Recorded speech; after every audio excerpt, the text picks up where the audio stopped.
यदि आप कर्ज में डूबे हुए हैं और आर्थिक तंगी से परेशान हैं, तो आपको सूर्य देव के इस महामंत्र का जाप अवश्य करना चाहिए। यह मंत्र बहुत ही शक्तिशाली और प्रभावशाली मंत्र है। इस मंत्र के नियमित 108 बार जाप करने मात्र से ही कर्ज में शीघ्र ही मुक्ति मिलती है, धन और संपत्ति में वृद्धि होती है, घर परिवार में सौभाग्य और शांति बनी रहती है। इस मंत्र से आप कर्ज मुक्त हो जाओगे, धन वृद्धि आपके जीवन में होने लगेगी। सूर्य भगवान बहुत ही दयालु हैं, वह अपने भक्तों की मनोकामनाओं को पूरी करते हैं। इस महामंत्र के नियमित 108 बार जाप करने से आपकी सभी मनोकामनाएं पूरी हो जाएंगी और आपके जीवन में धन की कोई भी कमी नहीं रहेगी। आप अपने जीवन में उन्नति प्राप्त करेंगे, आपको हमेशा सफलता ही प्राप्त होगी। इसलिए प्यारे भक्तों, इस मंत्र को साधारण समझने की गलती बिल्कुल भी ना करें। यह मंत्र बहुत ही प्रभावशाली मंत्र है। इस मंत्र का प्रभाव तुरंत ही दिखाई देने लगता है। अगर आप सच्ची श्रद्धा के साथ इस मंत्र का नियमित 108 बार जाप करेंगे तो आपका जीवन खुशियों से भर जाएगा और आपके जीवन में कभी भी धन की कमी नहीं आएगी। इसलिए प्यारे भक्तों, इस मंत्र का नियमित 108 बार जाप करें और पूरी श्रद्धा के साथ करें। अगर आप सूर्य देव का आशीर्वाद प्राप्त करना चाहते हैं तो इस वीडियो को लाइक और चैनल को सब्सक्राइब जरूर कर दीजिए और कमेंट बॉक्स में जय सूर्य देव अवश्य लिख दीजिए। तो चलिए भक्तों, मंत्र का जाप करना प्रारंभ करते हैं। ओम ह्रीं श्रीं सूर्याय सहस्र तेजसे महाधन प्रदायकाय नमः। ओम ह्रीं श्रीं सूर्याय सहस्र तेजसे महाधन प्रदायकाय नमः। ओम ह्रीं श्रीं सूर्याय सहस्र तेजसे महाधन प्रदायकाय नमः। ओम ह्रीं श्रीं सूर्याय सहस्र तेजसे महाधन प्रदायकाय नमः। ओम ह्रीं श्रीं सूर्याय सहस्र तेजसे महाधन प्रदायकाय नमः। ओम ह्रीं श्रीं सूर्याय सहस्र तेजसे महाधन प्रदायकाय नमः। ओम ह्रीं श्रीं सूर्याय सहस्र तेजसे महाधन प्रदायकाय नमः। ओम ह्रीं श्रीं सूर्याय सहस्र तेजसे महाधन प्रदायकाय नमः। ओम ह्रीं श्रीं सूर्याय सहस्र तेजसे महाधन प्रदायकाय नमः। ओम ह्रीं श्रीं सूर्याय सहस्र तेजसे महाधनप्रदायकाय नमः। ॐ ह्रीं श्रीं सूर्याय सहस्रतेजसे महाधनप्रदायकाय नमः। ॐ ह्रीं श्रीं सूर्याय सहस्रतेजसे महाधनप्रदायकाय नमः। ॐ ह्रीं श्रीं सूर्याय सहस्रतेजसे महाधनप्रदायकाय नमः। ॐ ह्रीं श्रीं सूर्याय सहस्रतेजसे महाधनप्रदायकाय नमः। ॐ ह्रीं श्रीं सूर्याय सहस्रतेजसे महाधनप्रदायकाय नमः। ॐ ह्रीं श्रीं सूर्याय सहस्रतेजसे महाधनप्रदायकाय नमः। ॐ ह्रीं श्रीं सूर्याय सहस्रतेजसे महाधनप्रदायकाय नमः। ॐ ह्रीं श्रीं सूर्याय सहस्रतेजसे महाधनप्रदायकाय नमः। ॐ ह्रीं श्रीं सूर्याय सहस्रतेजसे महाधनप्रदायकाय नमः। ॐ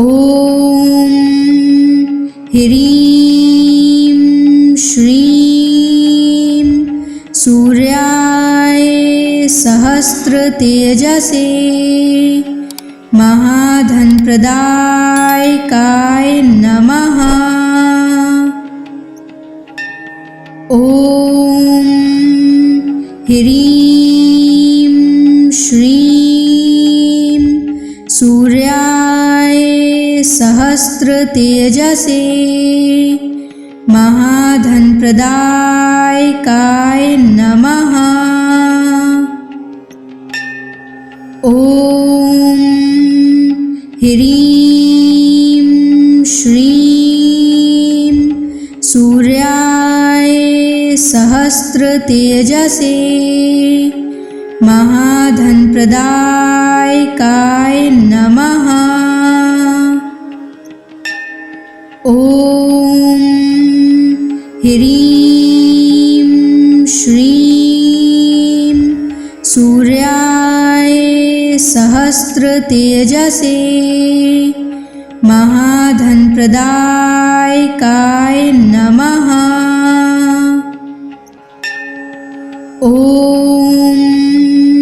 ह्रीं श्रीं सूर्याय सहस्रतेजसे महाधनप्रदायकाय नमः। ॐ ह्रीं श्रीं सूर्याय सहस्रतेजसे महाधनप्रदायकाय नमः। ॐ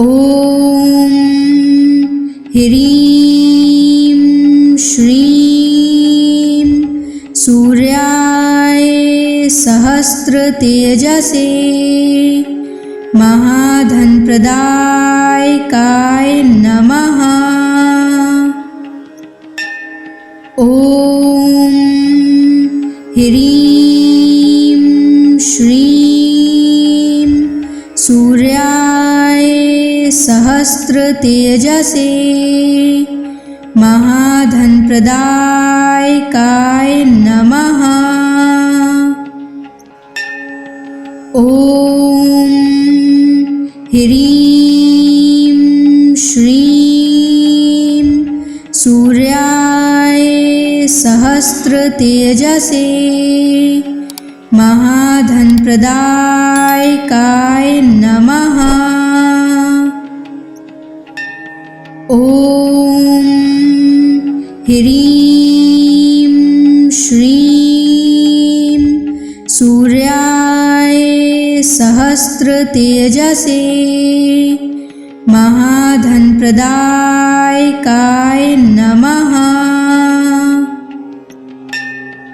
ॐ ह्रीं श्रीं सूर्याय सहस्रतेजसे महाधनप्रदायकाय नमः। ॐ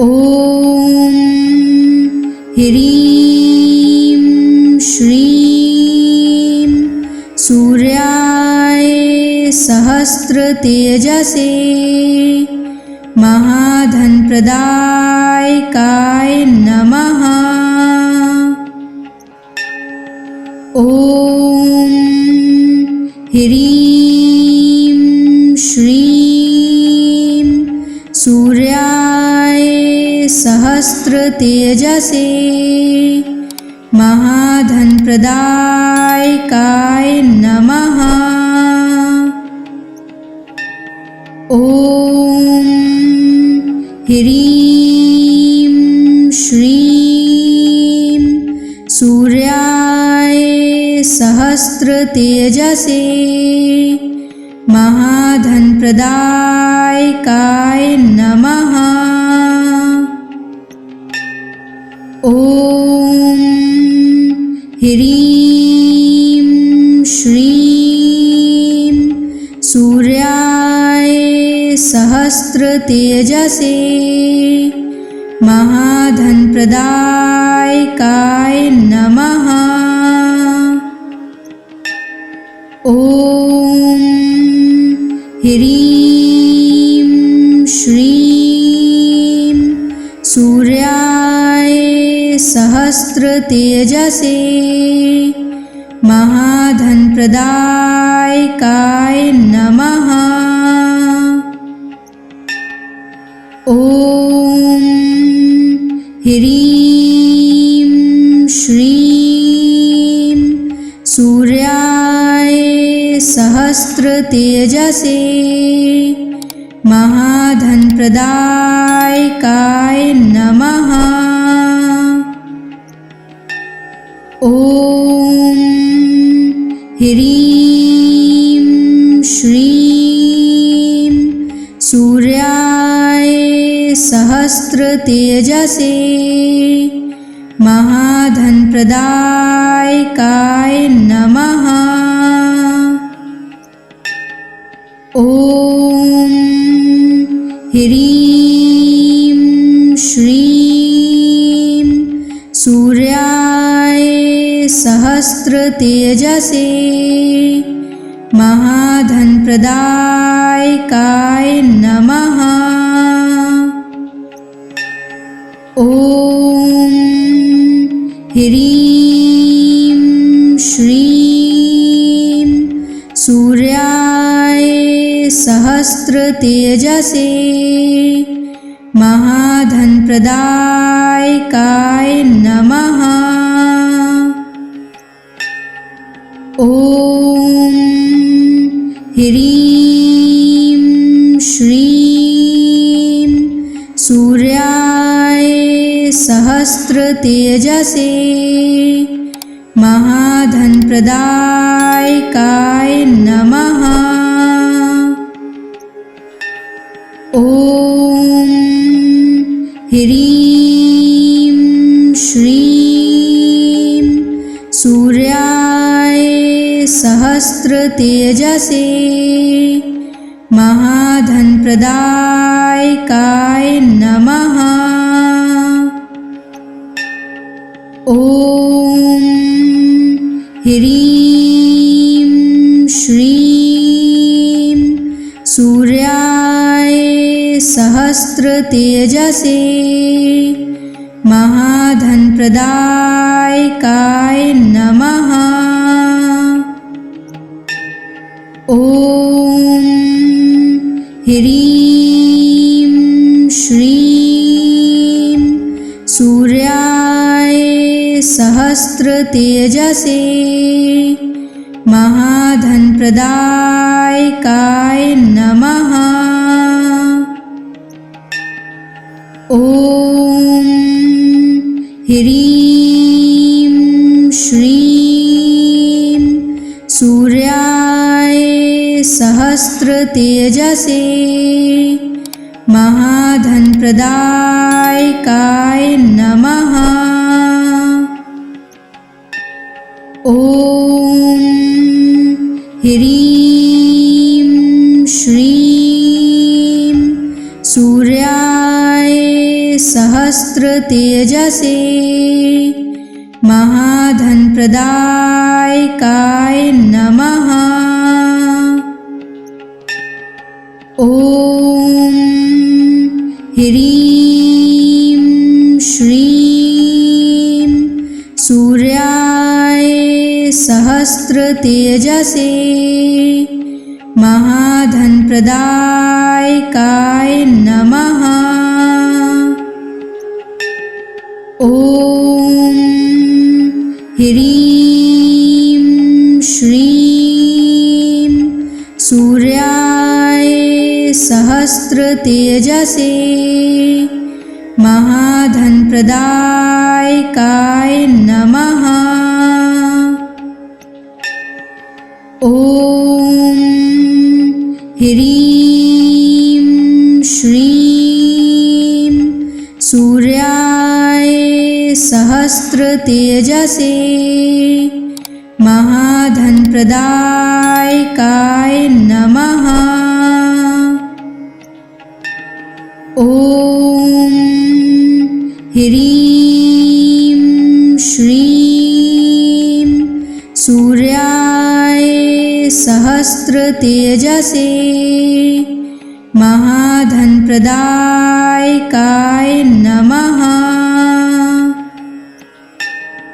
ॐ ह्रीं श्रीं सूर्याय सहस्रतेजसे महाधनप्रदायकाय नमः। ॐ ह्रीं श्रीं सूर्याय सहस्रतेजसे महाधनप्रदायकाय नमः। ॐ ह्रीं श्रीं सूर्याय सहस्रतेजसे महाधनप्रदायकाय नमः। ॐ ह्रीं श्रीं सूर्याय सहस्रतेजसे महाधनप्रदायकाय नमः।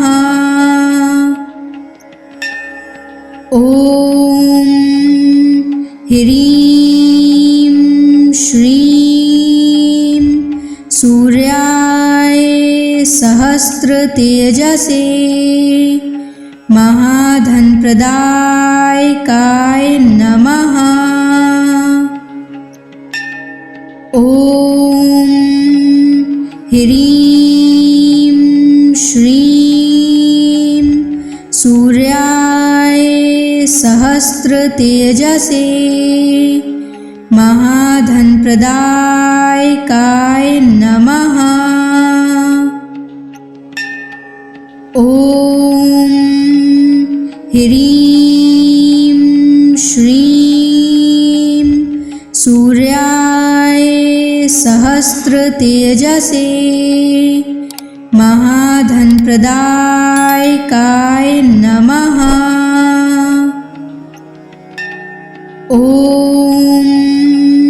ह्रीं श्रीं सूर्याय सहस्रतेजसे महाधनप्रदायकाय नमः। ॐ ह्रीं श्रीं सूर्याय सहस्रतेजसे महाधनप्रदायकाय नमः। ॐ ह्रीं श्रीं सूर्याय सहस्रतेजसे महाधनप्रदायकाय नमः। ॐ ह्रीं श्रीं सूर्याय सहस्रतेजसे महाधनप्रदायकाय नमः। ॐ ह्रीं श्रीं सूर्याय सहस्रतेजसे महाधनप्रदायकाय नमः। ॐ ह्रीं श्रीं सूर्याय सहस्रतेजसे महाधनप्रदायकाय नमः। ॐ ह्रीं श्रीं सूर्याय सहस्रतेजसे महाधनप्रदायकाय नमः। ॐ ह्रीं श्रीं सूर्याय सहस्रतेजसे महाधनप्रदायकाय नमः। ॐ ह्रीं श्रीं सूर्याय सहस्रतेजसे महाधनप्रदायकाय नमः। ॐ ह्रीं श्रीं सूर्याय सहस्रतेजसे महाधनप्रदायकाय नमः। ॐ ह्रीं श्रीं सूर्याय सहस्रतेजसे महाधनप्रदायकाय नमः। ॐ ह्रीं श्रीं सूर्याय सहस्रतेजसे सहस्र तेजसे महाधन प्रदायकाय नमः। ओम ह्रीं श्रीं सूर्याय सहस्र तेजसे महाधन प्रदायकाय नमः।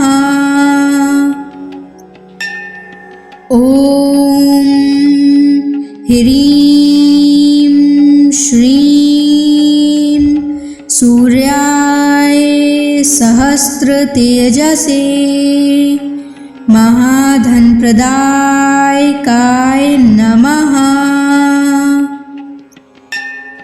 ओम ह्रीं श्रीं सूर्याय सहस्र तेजसे महाधन प्रदायकाय नमः। ओम ह्रीं श्रीं सूर्याय सहस्र तेजसे महाधन प्रदायकाय नमः।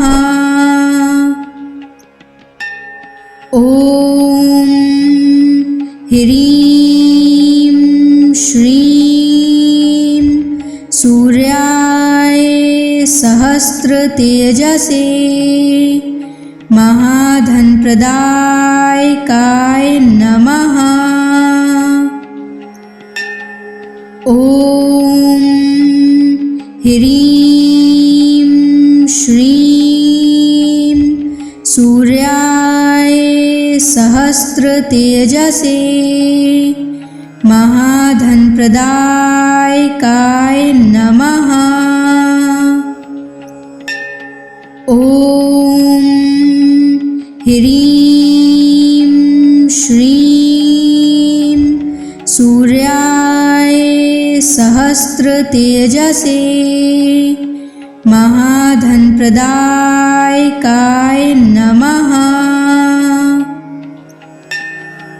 ओम ह्रीं श्रीं सूर्याय सहस्र तेजसे महाधन प्रदायकाय नमः। ओम ह्रीं श्रीं सूर्याय सहस्र तेजसे महाधन प्रदायकाय नमः। ओम ह्रीं श्रीं सूर्याय सहस्र तेजसे महाधन प्रदायकाय नमः। ओम ह्रीं श्रीं सूर्याय सहस्र तेजसे महाधन प्रदायकाय नमः। ओम ह्रीं श्रीं सूर्याय सहस्र तेजसे महाधन प्रदायकाय नमः। ओम ह्रीं श्रीं सूर्याय सहस्र तेजसे महाधन प्रदायकाय नमः। ओम ह्रीं श्रीं सूर्याय सहस्र तेजसे महाधन प्रदायकाय नमः।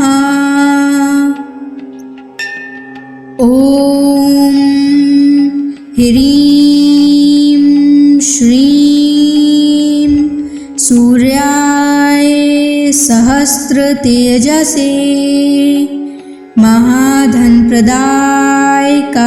नमः। ॐ ह्रीं श्रीं सूर्याय सहस्रतेजसे महाधनप्रदायकाय नमः। ॐ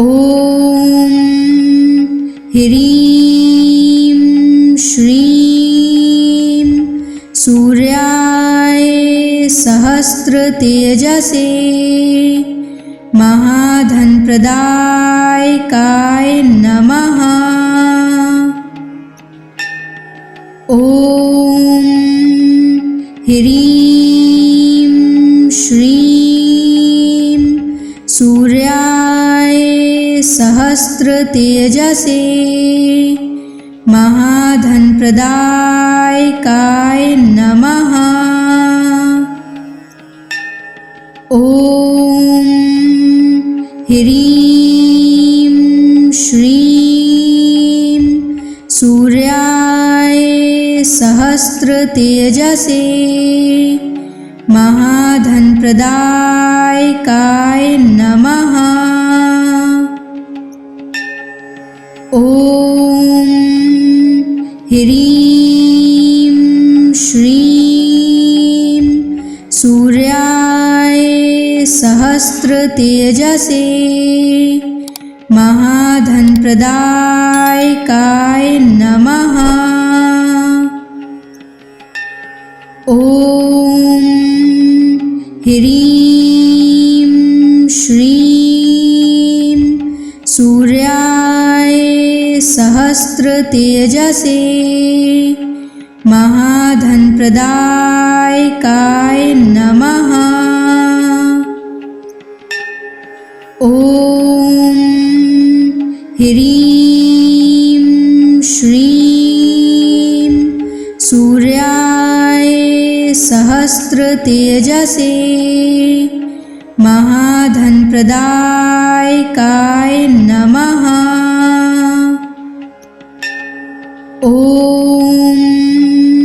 ह्रीं श्रीं सूर्याय सहस्रतेजसे महाधनप्रदायकाय नमः। ॐ ह्रीं श्रीं सूर्याय सहस्रतेजसे महाधनप्रदायकाय नमः। ॐ ह्रीं श्रीं सूर्याय सहस्रतेजसे महाधनप्रदायकाय नमः। ॐ ह्रीं श्रीं सूर्याय सहस्रतेजसे महाधनप्रदायकाय नमः। ॐ ह्रीं श्रीं सूर्याय सहस्रतेजसे महाधनप्रदायकाय नमः। ॐ ह्रीं श्रीं सूर्याय सहस्रतेजसे महाधनप्रदायकाय नमः। ॐ ह्रीं श्रीं सूर्याय सहस्रतेजसे महाधनप्रदायकाय नमः। ॐ ह्रीं श्रीं सूर्याय सहस्रतेजसे महाधनप्रदायकाय नमः। ॐ ह्रीं श्रीं सूर्याय सहस्रतेजसे महाधनप्रदायकाय नमः। ॐ ह्रीं श्रीं सूर्याय सहस्रतेजसे महाधनप्रदायकाय नमः। ॐ ह्रीं श्रीं सूर्याय सहस्रतेजसे महाधनप्रदायकाय नमः। ॐ ह्रीं श्रीं सूर्याय सहस्रतेजसे महाधनप्रदायकाय नमः। ॐ ह्रीं श्रीं सूर्याय सहस्रतेजसे महाधनप्रदायकाय नमः। ॐ ह्रीं श्रीं सूर्याय सहस्रतेजसे महाधनप्रदायकाय नमः। ॐ ह्रीं श्रीं सूर्याय सहस्रतेजसे महाधनप्रदायकाय नमः। ॐ ह्रीं श्रीं सूर्याय सहस्रतेजसे महाधनप्रदायकाय नमः। ॐ ह्रीं श्रीं सूर्याय सहस्रतेजसे महाधनप्रदायकाय नमः। ॐ ह्रीं श्रीं सूर्याय सहस्रतेजसे महाधनप्रदायकाय नमः। ॐ ह्रीं श्रीं सूर्याय सहस्रतेजसे महाधनप्रदायकाय नमः। ॐ ह्रीं श्रीं सूर्याय सहस्रतेजसे महाधनप्रदायकाय नमः। ॐ ह्रीं श्रीं सूर्याय सहस्रतेजसे महाधनप्रदायकाय नमः।